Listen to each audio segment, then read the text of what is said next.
ക്രിസ്തീയ ജീവിതം, പുതിയ നിയമത്തിലെ ജീവിതം എന്ന് പറയുന്നത് സുവിശേഷ വേലയല്ല, പ്രവചനമല്ല, കൃപാവരമല്ല.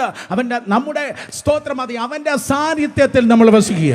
അവന്റെ സാന്നിധ്യത്തിൽ നീ വസിക്കുമ്പോൾ കുട്ടി, നിനക്ക് ആവശ്യമുള്ളത് സകലതും നാച്ചുറൽ അല്ല, സൂപ്പർ നാച്ചുറലി ദൈവം നിനക്കായി ചെയ്യ. നമ്മുടെ ദൈവം കാര്യം സാധിപ്പിക്കും. നീ അല്ല അത് ചെയ്യുന്നത്. നിന്റെ പെർഫോമൻസ് അല്ല, നിന്റെ എഫേർട്ട് അല്ല, നിന്റെ വർക്കല്ല, നിന്റെ അധ്വാനമല്ല. നീ ഈ ദിവസങ്ങളിൽ വിളിച്ചു പറയാൻ വേണ്ടി പോകുന്നു. ഇത് യഹോവയാൽ സംഭവിച്ചു, നമ്മുടെ ദൃഷ്ടിയിൽ ആശ്ചര്യമായിരിക്കുന്നു. സ്വസ്ഥതയിൽ ജീവിച്ചാടെ അയ്യോ എന്തുവായി തീരും, പിള്ളേരുടെ ഭാവി എന്താണ്, ജീവിതം എന്താണ്? No no no no. കർത്താവ് ചോദിക്കുന്നത്, മക്കളെ, ഇവിടെ ഒഴിഞ്ഞു കിടക്കുന്ന ഒരു സ്ഥാനമുണ്ട്, ഇത് നിന്റെ പ്ലേസ് ആണ്. ഈ പ്ലേസിൽ സ്തുതിയിൽ, ആരാധനയിൽ, വചനത്തിൽ നീ ഒന്ന് വളർന്ന് നീ കയറി വന്ന ഗ്യാപ്പിനെ ഒന്ന് ഫില്ല് ചെയ്താട്ടെ. നീ എൻ്റെ പ്രസൻസിൽ വസിച്ചാട്ടെ.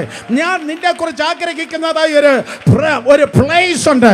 ആ പ്ലേസിൽ നീ ഒന്ന് ഫില്ല് ചെയ്യുമ്പോ, ഞാൻ നിനക്ക് വേണ്ടി ചെയ്യേണ്ടത് ഞാൻ നിനക്ക് വേണ്ടി തക്ക സമയത്ത് ചെയ്യാൻ പോകുന്നു.